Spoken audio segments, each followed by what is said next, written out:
Bonjour les rôlistes, je m'appelle Bruno et je suis un vieux gamer. Aujourd'hui, le 28 avril, c'est la journée nationale des super-héros. Ok. Yeah! Pour tous les gamers de super-héros, que ce soit vous, super-héros canadiens, ou les nationales américains, qu'ils soient des vraies nations, ou des nations physiques, sont, je vais dire, fictives, comme l'Atlantis ou le Wakanda, que ce soit des caractères de bande dessinée déjà créés ou vos propres créations, seuls les maîtres de jeu ou seuls des joueurs, hein, c'est la journée pour vous. Puis j'ai un dernier héros à mentionner. C'est peut-être pas trop clair. Elle s'appelle Nurse. C'est des infirmières qui actuellement sont en train de sauver des vies parce qu'on est en pleine pandémie. Fait que ce soit des personnes normales qui font un travail super ou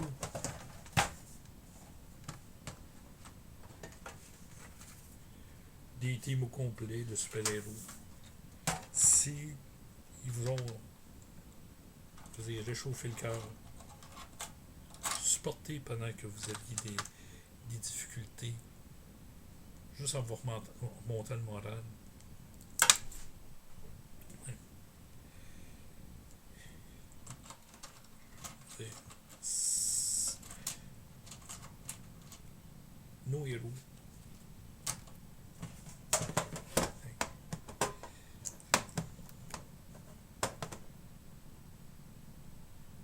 Il fait pas retourner dans la boîte. Mais plus sérieusement, c'est une petite chose pour ce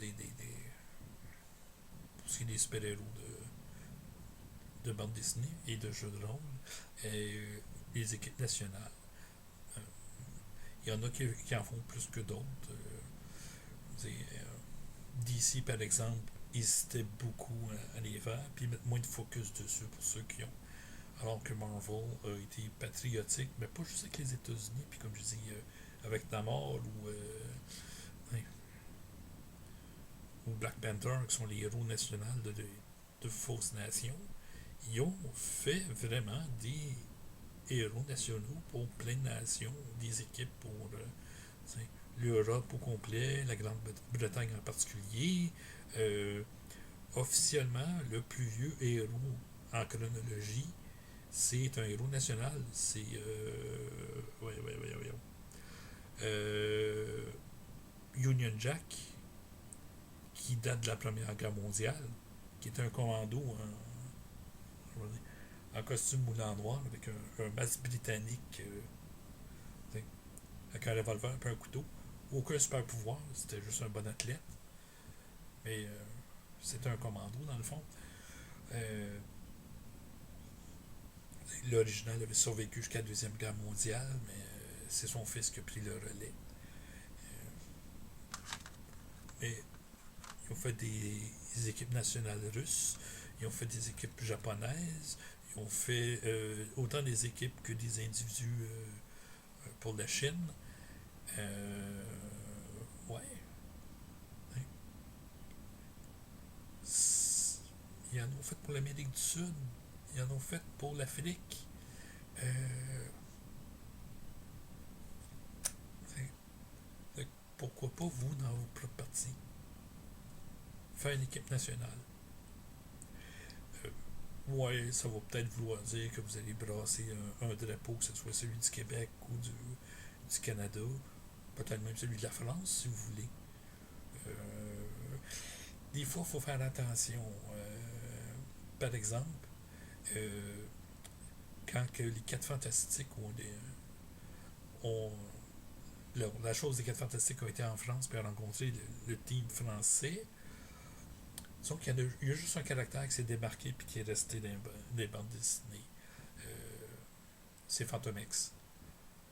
Euh, le génie de l'équipe, c'est parce que, tu sais, quotient intellectuel, c'est QI. OK? Puis en anglais, c'est IQ. C'est qu'appeler quelqu'un Q, c'est comme dans James Bond. Q, tu sais que c'est quelqu'un qui est intelligent. Mais si tu fais juste la lettre, ou tu y mets un objectif avant, comme Monsieur, ça fait Monsieur Q, qui change complètement différent le sens du nom. Fait que tu parles plus d'un génie, tu parles d'autre chose. Soit qui est pas bon, soit qui pense juste au sexe. Et c'est que des fois, il faut faire attention de comment quand vous nommez les choses. Ouais. À part ça, si vous décidez de faire une équipe nationale, c'est ça, étudier un petit peu la culture, je veux dire, il y a toujours moyen d'organiser quelque chose. La plupart des jeux ont des règlements pour bâtir des équipes. Parce qu'après tout, ça prend une base, ça prend de l'équipement, ça prend des ordinateurs. Comme j'ai déjà mentionné pour Marvel's Perry Rose, il faut peut-être updater les listes d'équipements des bases parce que le système que j'avais datait un peu. Une salle d'ordinateur semble aujourd'hui ridicule. Dans les années 90, tu peux faire ils font des LAN parties. Pourquoi ils ont besoin de toute une salle là? Je veux dire, un master puis 5-6 moniteurs devrait être suffisant. Là, aujourd'hui, tu peux dire c'est une salle de serveur d'ordinateur. Pour le prix, en passant, ça fit. C'est ça qui est étonnant.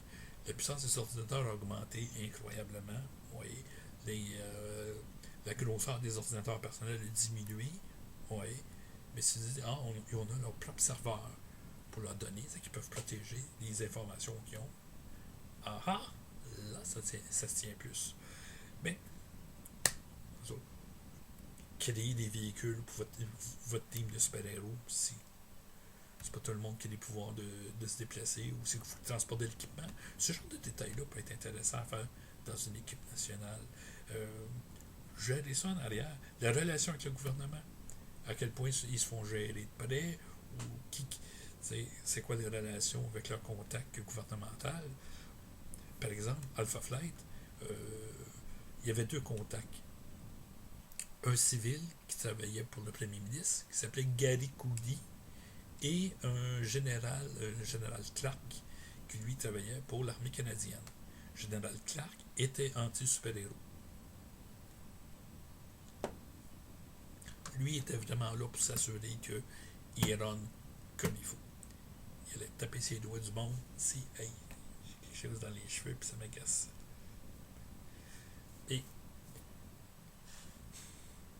Mais des fois, il était plus loin. Je vous dirais que dans les bandes dessinées, c'est le général qui s'est sacrifié pour sauver les héros. Puis Gary Coody, qui les a supportés depuis le début, qui les a trahis ultimement. Vous pouvez jouer avec. Ben, il y a eu tellement de remous et d'acceptation, puis ainsi de suite. Je pense qu'ils sont passés au moins 2 fois en commission parlementaire pour leurs actions. Oui. Une fois, il était juste 2, puis l'autre fois, c'était toute la gang. Puis, si dans dans la première fois, les chefs ont juste claqué à la porte du gouvernement et dit non, on va pas de votre aide, on va se débrouiller tout seul. Puis dans l'autre, ça finit avec une tentative d'assassinat sur Brian Mulroney. Live à TV. Fait que, ouais, c'était.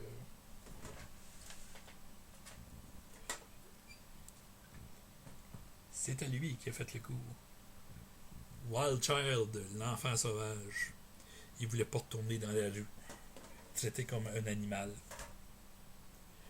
Le gouvernement venait dire que possiblement il fallait, au nombre qui était, il fallait refaire une division des teams. Puis Alpha Flight allait être le premier team. Puis lui, c'est parce qu'il avait été dans Gamma. Puis il avait perdu sa job dans Gamma. Puis s'est retrouvé à la rue. Non. Il s'appelait Wolverine pour le rattraper. Mais, ça. des teams nationaux. Vous pouvez vous amuser avec ça. C'est que ça, je fais pas vraiment rien de prévu. C'est pas dans la chronologie de mes vidéos normales. Fait que là-dessus, ben, bonne journée nationale des super-héros. L'an prochain, ça devrait être à la même date. Fait que laissez vos commentaires en 2021 sur est-ce que vous avez fait une game de super-héros? Est-ce que vous avez fait une équipe nationale? Et comment ils s'en sont sortis, vos héros? Ou si vous en avez déjà fait une, est-ce que ça a bien été? Est-ce que vous avez eu des problèmes? La réticence des joueurs? C'est quoi qui s'est passé? Fait que laissez vos commentaires, puis là-dessus, ben, à la prochaine vidéo.